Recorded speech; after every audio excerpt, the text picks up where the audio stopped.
Estar con ustedes en esta noche para compartir la palabra de Dios y que podamos eh, darle conclusión a este tema tan interesante para nosotros los creyentes.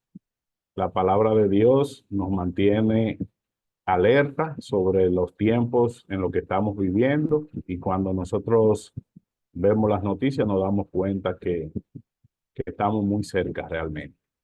Aquí les tengo un resumen general de lo que hemos visto en estas últimas 3 semanas y luego presentar el tema que estaremos viendo en el día de hoy. Estuvimos viendo entonces en la primera la apostasía, cómo mucha gente ha dejado la fe y cómo ha ido creciendo el satanismo en nuestro mundo, cómo ya de manera directa se adora a Satanás y cómo esta corriente ha ido tomando auge. Y hay mucha simbología en los conciertos y todo esto que da a entender de que Satanás se está apoderando de este mundo.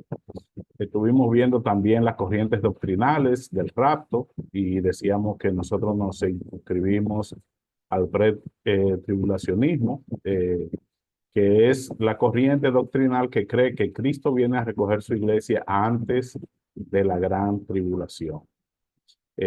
Vimos también el rapto como una promesa que Jesús le hizo a sus discípulos mientras ellos estaban juntos antes de Jesús morir en la cruz.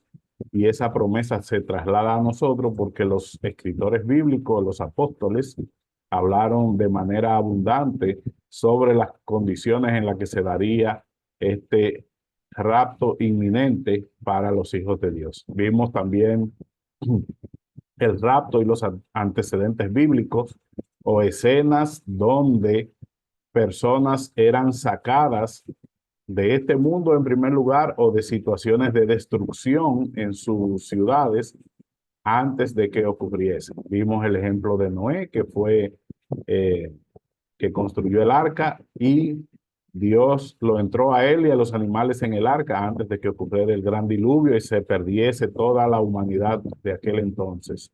Lot en la ciudad de Sodoma y Gomorra también fue rescatado antes que viniera la destrucción con fuego y azufre sobre estas ciudades tan corruptas. Vimos el levantamiento de Elías al cielo antes de que eh, muriese. Elías fue raptado vivo al reino de los cielos. Y finalmente vimos el rapto de la iglesia como una promesa de Jesús y como algo que va a acontecer en cualquier momento. Estuvimos viendo para qué y para quiénes era la gran tribulación. Eso está más que claro, no es para la iglesia, es para los judíos y para aquellas personas que se han negado a creer a la palabra de Dios, al temor a Dios, y se han ido tras las teorías falsas y los religiosos falsos que están tratando de engañar aún a los escogidos.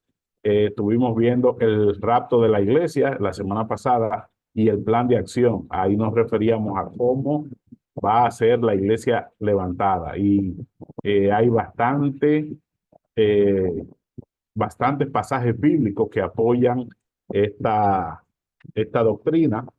El Señor va a levantar su iglesia en un abrir y cerrar de ojos. Los muertos en Cristo resucitarán primero y nosotros los que estemos vivos en el momento que ocurra eso seremos transformados e igual en un abrir y cerrar de ojos y nos juntaremos con el Señor en las nubes y estaremos para siempre con el Señor. Finalmente, entonces, la palabra de Dios nos insta a los creyentes a estar firmes, no importa lo que veamos, no importa lo que salgan diciendo por ahí, supuestos profetas, supuestos apóstoles, supuestos creyentes, supuestos sueños, afiancémonos y estemos firmes en la palabra de Dios que está bastante clara sobre este tema. Y que recordemos que nuestro trabajo en el Señor no es en vano. Lo que nosotros hacemos para el Señor, dice la Biblia que tiene su recompensa. El Señor está a favor de los hijos de Él que trabajan para su gloria y su honra y que no se dejan bajar los ánimos, que es lo que el mundo quiere hacer. Satanás quiere que perdamos la esperanza de esa gloriosa, de ese glorioso momento en el que seremos levantados y para que nos desanimemos y bajemos la guardia en nuestra vida espiritual. En el día de hoy, entonces, ya finalizando, estaremos viendo el inminente arrebatamiento de la iglesia y la gran pregunta para cada uno de nosotros y es, ¿estás listo? Es importante, hermano, que nosotros estemos conscientes de nosotros mismos. Tenemos que mirarnos a nuestro interior, tenemos que mirar nuestra vida espiritual, nuestra vida personal, nuestro comportamiento, nuestros frutos. Eso es un trabajo de orden personal. Yo podría decir, mira, aquel hermano se está comportando de una manera inadecuada y darle una recomendación, darle un consejo, darle una palabra extraída de la palabra de Dios, darle una recomendación, pero ninguno de nosotros como humanos tenemos la capacidad de decir, mira, fulano se va en el rapto, o fulano es cristiano, fulano no es cristiano. O sea, nosotros no tenemos como humanos la capacidad ni la atribución de decir quién es creyente y quién no. Claro, la Biblia habla de que por sus frutos lo conoceréis, pero aún así nosotros no tenemos la capacidad de decir quién se irá con el Señor y quién. Entonces es importante que individualmente cada quien vele por su condición frente a Dios y frente a su palabra para que nosotros estemos listos para este gran evento que va a ocurrir en cualquier momento. Y miren, me gustaría irme un poquito a la historia. La, dentro de lo que fue la evolución del cristianismo, cuando Jesús muere en la cruz del Calvario, deja a los discípulos. Los discípulos o apóstoles empezaron a predicar la palabra de Dios. Y bueno, aquí hay un cuadro de cómo murieron los apóstoles. Ahí está el resumen de cómo murieron cada uno de ellos. Pero pasó el tiempo y los cristianos eran perseguidos. Desde que Jesús estaba en la tierra, los creyentes en Cristo Jesús empezaron a ser perseguidos. Se va Jesús al cielo y empiezan los creyentes que reciben el poder por medio del Espíritu Santo y empiezan a predicar la palabra de Dios. Y entonces los creyentes empiezan a ser perseguidos porque muchas personas se convertían a Cristo, su vida era transformada y esto estaba creando un escándalo grandísimo y un desequilibrio social, de tal manera que los emperadores romanos querían decir que los cristianos estaban eh, enardeciendo las masas y una serie de cosas. Pasaron emperadores romanos que le hicieron la guerra completamente al cristianismo, a los creyentes en Cristo Jesús. Pero en el 306 sale un emperador que se llama Constantino, el primer emperador llamado cristiano, entre comillas. Este emperador supuestamente tuvo una conversión al cristianismo, pero sin embargo era una persona con sed de poder, con sed de control y tuvo un razonamiento bastante lógico desde el pensamiento de Satanás. Mire, nosotros tenemos 300 años persiguiendo a los creyentes. Bueno, no 300, bajémosle a la edad de Cristo, cuando fue crucificado. Nosotros tenemos 200 y pico de años persiguiendo a los cristianos. Y mientras más los perseguimos, más se multiplican esta gente y se van de un lado a otro y más crece y más se expande el cristianismo. Entonces, dice un dicho por ahí que si tú no puedes contra el enemigo, entonces únetele. Y entonces, bajo una premisa similar, es que Constantino oficializa el cristianismo. Si no podemos con los cristianos, si no lo podemos erradicar, cada vez que echaban a los cristianos a un coliseo romano, los creyentes morían con su fe puesta en Dios y no renunciaban a su fe. Y esa sangre de los mártires se multiplicaba y otras personas creían en Cristo y se escondían y se iban a otras ciudades, a otros pueblos, a otras regiones y predicaban el Evangelio. Como no pudimos con ellos, vamos a unirnos. Y entonces se crea la religión católica.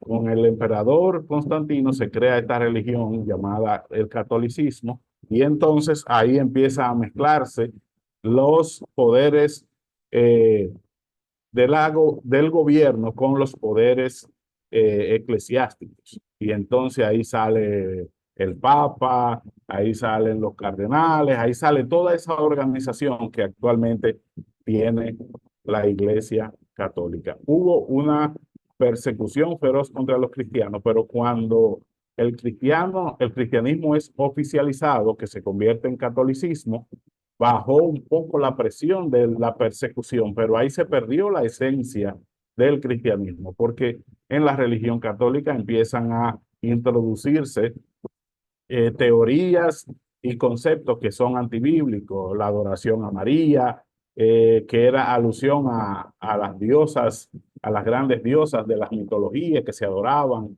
eh, un sinnúmero de teorías y de doctrinas erradas que lo que hizo fue distorsionar totalmente el cristianismo y convertirse en lo que conocemos hoy en la religión católica. Cuando usted analiza profundamente y no con el deseo de criticar a nadie, pero hay que decir la realidad, cuando usted analiza la religión católica, usted se da cuenta que ellos creen en María. María fue solamente un instrumento, el mediador es Cristo. Pedro no era un papa, Pedro simplemente se le dio el privilegio de abrir el reino de los cielos para las personas que no eran creyentes en el momento en que tuvo la oportunidad de dar un discurso que se convirtieron 3.000 personas, luego 5.000. Entonces, en esta mezcla del Estado y la religión, se distorsiona totalmente el cristianismo. Eso es lo que pasa. Y entonces, el cristianismo ha pasado por diferentes etapas.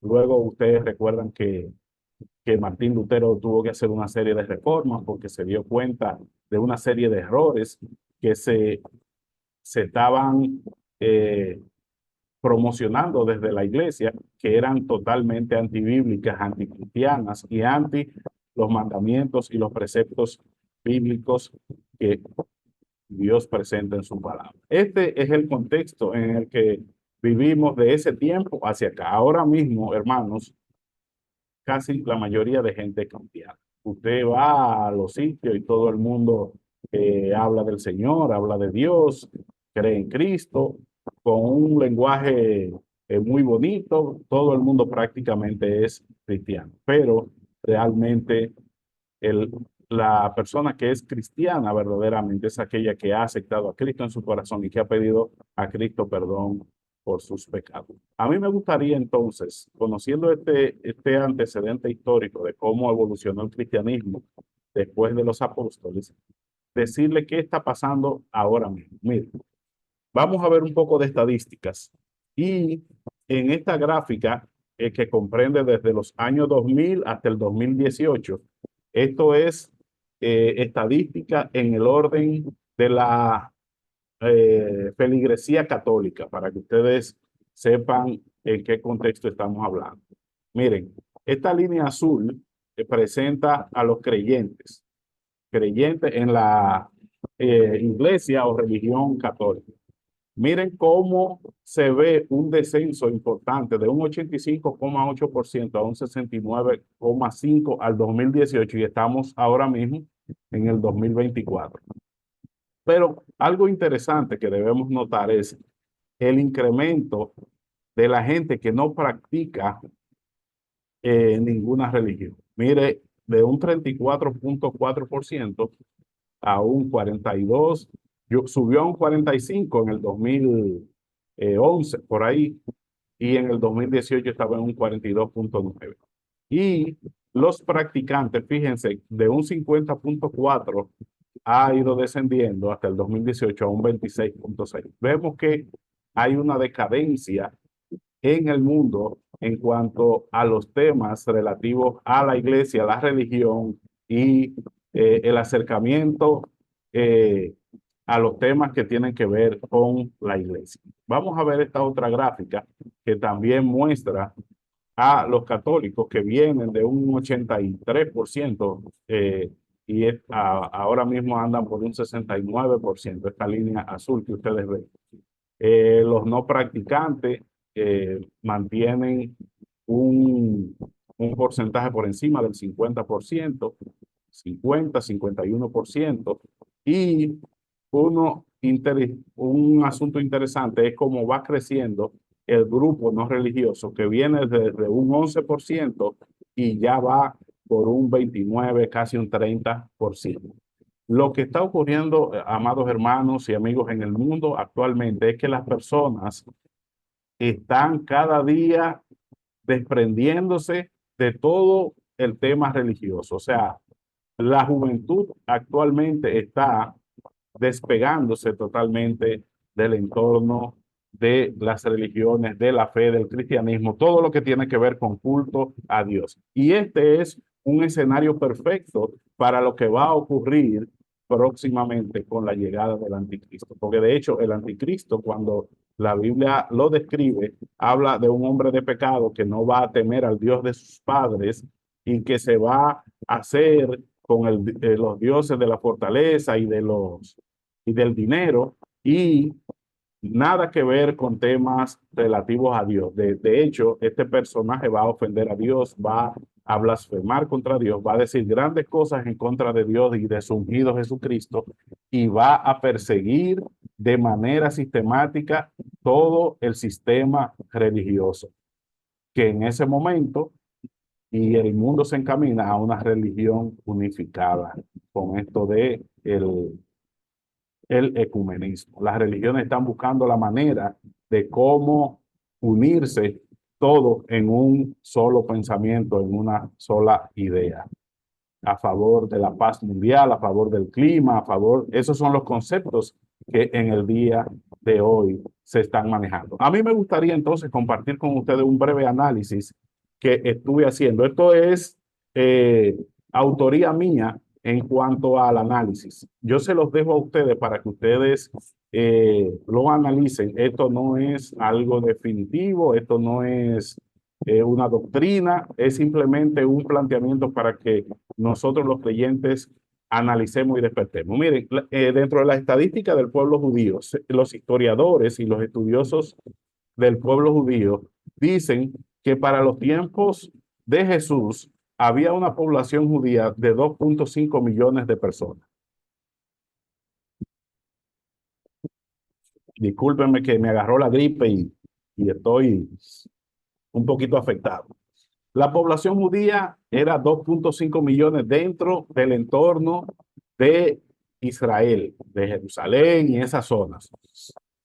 Había más judíos, pero estaban dispersos en la diáspora, porque ustedes saben que el pueblo de Israel fue tomado cautivo por Babilonia. Entonces muchos judíos se quedaron viviendo en otras zonas, pero la población judía en los tiempos de Jesús se dice que era 2.5 millones de personas. Cuando usted lee en 1 Corintios capítulo 15, verso 6, habla de que Jesús se le apareció a más de 500 hermanos.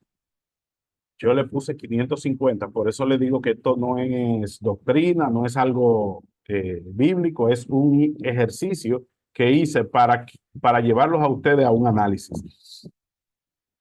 Imaginémonos que Jesús tenía 550 seguidores, que es basado en 1 Corintios capítulo 15, verso 6, que habla de que Jesús se le apareció de manera simultánea a más de 500 hermanos. Yo le puse 550, no sabemos si había más o menos, pero es un escenario. Eso nos da a entender, si usted divide 550 entre 2.500.000 personas que había en el pueblo judío y que escucharon muchos de ellos el mensaje de Jesús, y que las multitudes se alborotaban e iban tras Jesús, ese grupo escuchó el mensaje de Jesús. Quiere decir que el 2% de la población judía o de Israel fue impactada por el mensaje de Jesús. De 2.500.000 personas, solamente aproximadamente el 2% de la población judía fue impactada. Hermanos, cuando analizamos estos números fríamente, nos damos cuenta que el impacto realmente era bajo. Y fíjense que Jesús no perseguía multitudes. Jesús en una ocasión hay una multitud hambrienta y le dice, miren, ustedes me están siguiendo a mí no porque escuchan las palabras, ustedes quieren que yo les llene la barriga.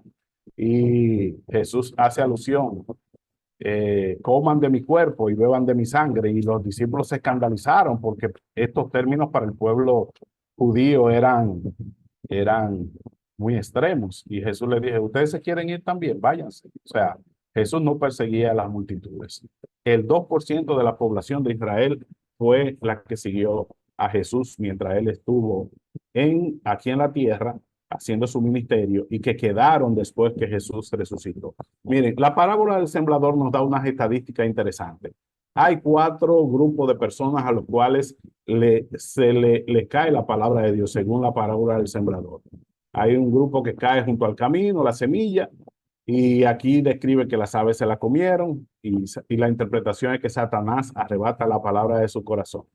Cayó en los pedregales un 25%, se secó la raíz porque no tenía mucha tierra. Hace alusión de aquellos creyentes que cuando viene la aflicción, entonces se caen. Otro porcentaje, otro 25%, sacándolo del 100, le toca a cada uno un 25%. Un 25% cayó entre espinos y dice que los espinos crecieron y la ahogaron, haciendo alusión del afán del siglo y el engaño de las riquezas que ahogan la fe de las personas que escuchan la palabra de Dios. Y un 25% cayó en la buena tierra que da fruto o a la 100, al 60 y al 30%. Y hace alusión a los que oyen y entienden la palabra de Dios y dan fruto. Pero hay un elemento, fíjense el porcentaje, ya hay un 75% del 100% de las personas que escuchan la palabra de Dios, hay un 75% que se descalifica. Fíjese que automáticamente nos queda un 25%. Y ahí no estamos contando a aquellas personas que se le predica la palabra y que ni caso le hacen a la palabra de Dios, que no pasa ninguno de estos 4 elementos, que cae junto al camino, que caen en los pedregales, que caen entre espinos. Hay personas que simplemente rechazan la palabra de Dios y no le interesa escuchar nada de eso.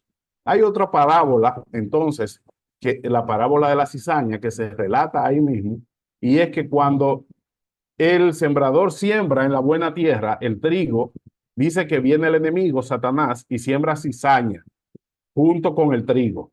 Ahí la palabra no especifica qué cantidad de cizaña se siembra junto al trigo. Lo que sí dice el Señor es que no arranquen la cizaña, porque si arrancan la cizaña se puede también ir el trigo.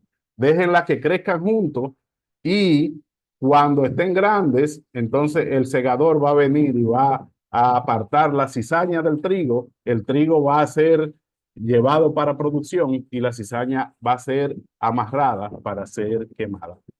Estamos hablando, hermanos, de porcentaje de creyentes realmente muy bajos. Y cuando hablamos entonces de la parábola de las 10 vírgenes, las 10 vírgenes es el 100%, el 50% eran sabias, tenían aceite en sus lámparas, y había otro 50% que era insensata y que no tenía aceite en sus lámparas. Hermanos, eso nos da a entender a nosotros que es como dice el Señor Jesús. La puerta estrecha es angosta y pocos son los que entran por ella. De la población mundial, los creyentes somos una minoría y dentro de esa minoría está un grupo que es la cizaña, que no sabemos quién es, no tenemos la capacidad, pero Dios sí sabe. Y entonces esto coloca a los verdaderos creyentes aún más en minoría dentro de este grupo estadístico. Pero hermanos, Dios habla a sus hijos. Y yo le voy a referir brevemente 5 porciones de la Escritura que nos alientan a nosotros los creyentes. Miren, Corintios 15:58 está firme y constante, creciendo en la obra del Señor siempre. Efesios 5:15, no andéis como necios, sino como sabios, aprovechando bien el tiempo, porque los días son malos.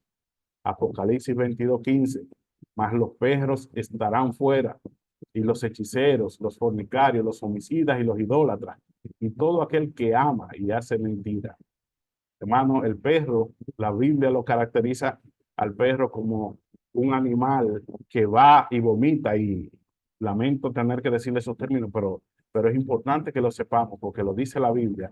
El perro vomita y se va y vuelve otra vez a su vómito, a comerse su vómito. Y eso hace alusión a aquellas personas que vienen a la gracia de Dios, que se acercan a la iglesia, dicen que profesan creer en Cristo y luego se van y vuelven a recoger su vómito, a recoger la inmundicia, a recoger todas aquellas cosas de las cuales Dios en determinado momento lo despojó. Lucas 9:62 dice, Jesús le dijo, el que pone la mano en el arado y luego mira hacia atrás no es apto para el reino de Dios. Hay personas que ponen la mano en el arado, que entran dentro de la congregación, que participan de las bendiciones de Dios y luego miran hacia atrás y se van al mundo, no aguantan la presión que representa vivir una vida como cristiano. Y el tal, dice el Señor, no es apto para el reino de Dios. Y Apocalipsis, capítulo 22, verso 11, le pone la cereza al pastel y dice, el que es injusto sea injusto todavía, y el que es inmundo sea inmundo, y el que es justo practique la justicia, y el que es santo santifíquese. Es tiempo, hermanos, de que nos definamos. No es suficiente con tener la intención de servir a Dios. No es suficiente con querer ser hijo de Dios, con querer adorar a Dios. Es necesario que los verdaderos hijos de Dios le adoren y le adoren en espíritu y en verdad. Ya no es tiempo de intención, es tiempo de acción. Y por eso la palabra de Dios es tan clara y categórica y nos invita a nosotros a que nos mantengamos firmes y nos enfoquemos en él. Yo voy entonces ya en la parte final a hablar de algunas conductas que identifican a los verdaderos creyentes según la Biblia. No es según lo que yo digo, sino según la Biblia. Y la primera característica que Cristo define, esto lo definió el mismo Señor, y dice Juan capítulo 13, verso 35, en esto conocerán que todos sois mis discípulos, si tuvieseis amor unos con los otros. Dice primera de Juan capítulo 4, versos 7 y 8. Amados, amémonos unos a otros, porque el amor es de Dios, y todo aquel que ama es nacido de Dios y conoce a Dios. El que no ama no ha conocido a Dios, porque Dios es amor. Jesús, hermano, les dijo a los creyentes, ustedes saben que fue dicho, ojo por ojo y diente por diente. Tú me rompes una muela, me saca una muela de un trompón, yo tengo que darte otro trompón más grande y sacarte una o dos muelas. Pero Jesús dijo, bendecid a los que os maldicen, ayuden a los que les odian, bendigan y ayuden a aquellas personas que les desean mal. Esa es la vida del cristiano. La vida del cristiano debe estar basada en amor hacia los enemigos, en amor hacia los demás creyentes que profesan creer en Cristo. Cuando usted va a las redes sociales, usted ve a los cristianos tirándose que fulano esto, que fulano hizo esto, eso no demuestra que nos estamos amando. Eso es lo que demuestra que estamos en una guerra continua, incluso en la parte doctrinal. Cuando alguien está equivocado en un tema doctrinal, usted se acerca con amor y trata de rescatarlo. Si no quiere, entonces, hermano, lamentablemente, pero el amor mueve a hacer estas cosas. Y en eso los hijos de Dios se iban a conocer si eran hijos de Dios, en que nos íbamos a amar los unos para con los otros y que nos íbamos a comportar diferente con respecto a nuestros enemigos. Hay gente que le desea mal a uno, hay gente que le pone zancadilla y el deber de nosotros como creyentes que nos apegamos a la Biblia es orar por ellos, bendecirlo. Señor, el tipo pidiéndole a Satanás que a nosotros nos vaya mal y nosotros pidiéndole a Dios que le vaya bien, que lo bendiga, que lo traiga al conocimiento de su palabra, que le permita arrepentirse de ese camino de pecado. El amor, hermano, es una característica indispensable que deben manifestar los creyentes de siempre y en estos días actuales. En segundo lugar, una de las características, otra característica importante que debe manifestar el cristiano es la humildad. Juan capítulo 13, verso 4 dice, se levantó de la cena, refiriéndose a Jesús, y se quitó su manto, y tomando una toalla se la ciñó, le puso agua en el lebrillo y comenzó a lavar los pies de los discípulos y a enjuagarlos con una toalla como que estaba ceñido.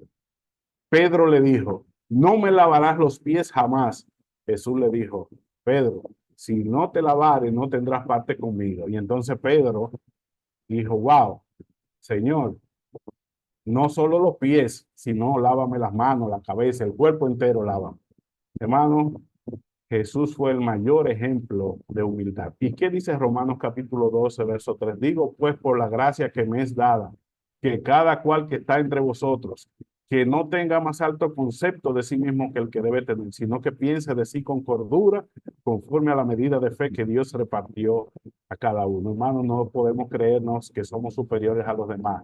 Como decimos en buen dominicano, no podemos creernos la última Coca-Cola en el desierto, no podemos creernos que estamos por encima de todo porque tengamos estudios seculares, porque seamos bachiller, universitario, estudiante de maestría, de posgrado. No, nosotros no estamos por encima de nadie. Jesús enseñó la humildad de que el mayor entre nosotros es como el que sirve. Y ahí Jesús se faja, agarra su toalla, le limpia, le lava los pies a los discípulos y le seca los pies. Y Pedro le dice, no, no, no, a mí tú no me vas a lavar. Y Pedro, si tú no permites que yo te lave los pies, tú no perteneces a este grupo. Y entonces ahí Pedro entiende la dinámica y dice, no, lávame completo. Hermanos, la humildad es una característica intrínseca de cada creyente. Es necesario que nosotros nos despojemos de altanería, de soberbia, de orgullo y que nos hagamos como Cristo, un siervo humilde que decidió servir a sus semejantes para la gloria y la honra de Dios Padre.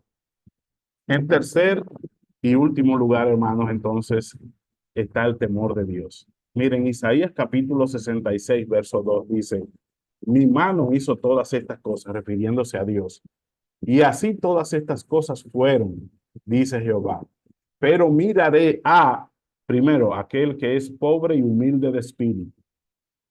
Y en segundo lugar, aquel que tiembla a mi palabra.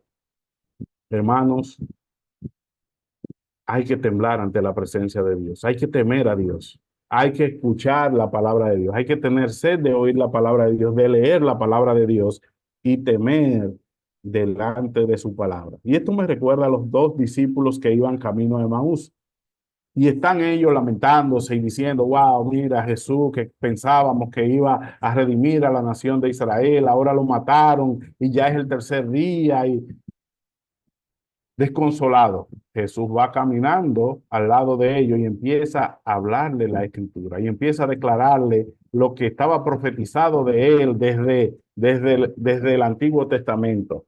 Y cuando se sienta con ellos y dice que van a comer, dice que los ojos de estos discípulos le fueron abiertos.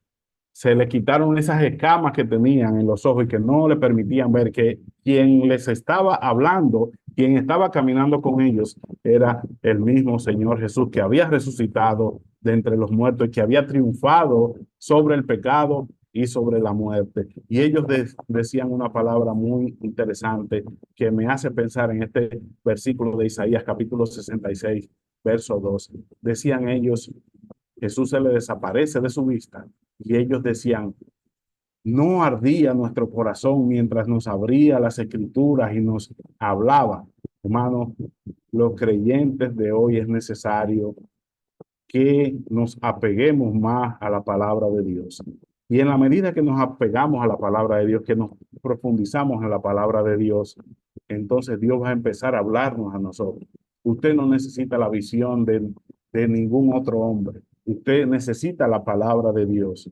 Usted no necesita el sueño de ningún otro hombre. Usted necesita la palabra de Dios y temblar ante la palabra de Dios y humillarse delante de Dios, porque la palabra de Dios es viva y eficaz y más cortante que toda espada de dos filos. Hermanos, Dios va a mirar a aquel hijo de él que tema a su palabra. Dios va a mirar a aquel hijo de él que ame a los demás, que ame a sus hermanos, que ame a los que no son creyentes.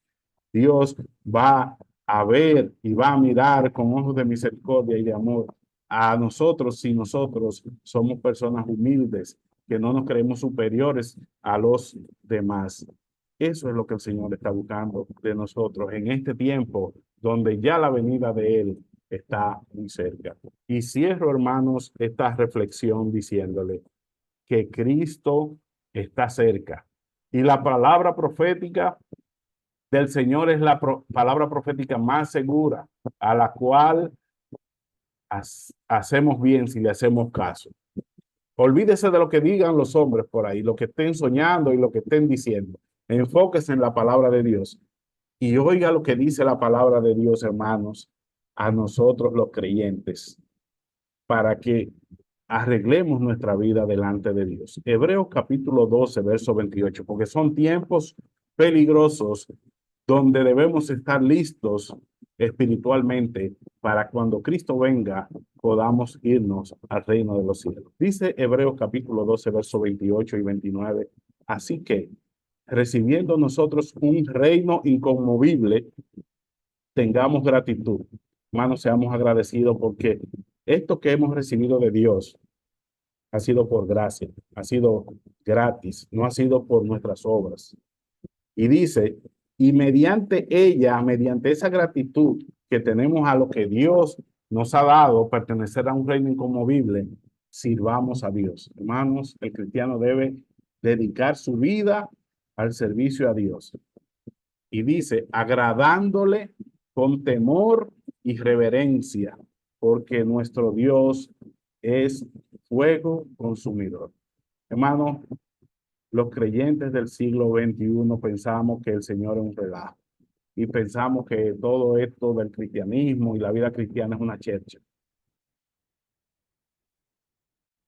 La vida cristiana, el servicio al Señor, la gratitud, el temor a Dios y la reverencia debe estar presente en nuestra vida con mucha seriedad y con mucho celo, porque Dios es un Dios que es fuego consumidor. Dios es justicia. Dios no va a tener por inocente al pecador. Dios no va a tener por inocente al hijo de él que se comporte de una manera inadecuada. Dios nos va a llamar a la atención y si tiene que destruir nuestro castillo, nuestra vida, la seguridad en la que estamos, lo va a hacer si nosotros no estamos obedeciendo a su palabra y no estamos sirviéndole de la manera que a él le agrada. Porque si Dios no hace eso, hermano, ¿usted sabe qué pasaría? Que nosotros nos iríamos al infierno junto con los perdidos. Entonces Dios tiene a los verdaderos creyentes que removernos el mundo, trastornarnos, para que nosotros entendamos que nosotros somos pasajeros en este mundo, que nuestra vida no es perseguir riqueza, fama y bienestar, que nuestra vida es servir a Dios y las demás cosas os serán añadidas. Que nuestra vida es buscar primeramente el reino de Dios y su justicia y todas estas cosas serán añadidas. Dios es un Dios celoso, Dios es un Dios que es fuego consumidor, Dios es un Dios celoso de sus hijos. Entonces, hermanos, si tú estás y yo estoy viviendo una vida indigna frente a Dios en este momento, si yo no le estoy dando el tiempo que Dios quiere, si yo no estoy dándole la devoción que Dios quiere que tú y yo tengamos, reflexionemos y volvamos a Dios. Volvamos por amor, no por juicio, no por castigo. Porque si Dios tiene que traernos con juicio y con castigo y con destrucción, lo hará.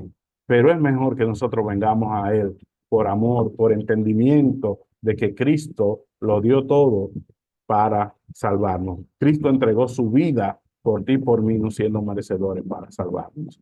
Que el Señor les bendiga en esta noche, amados hermanos.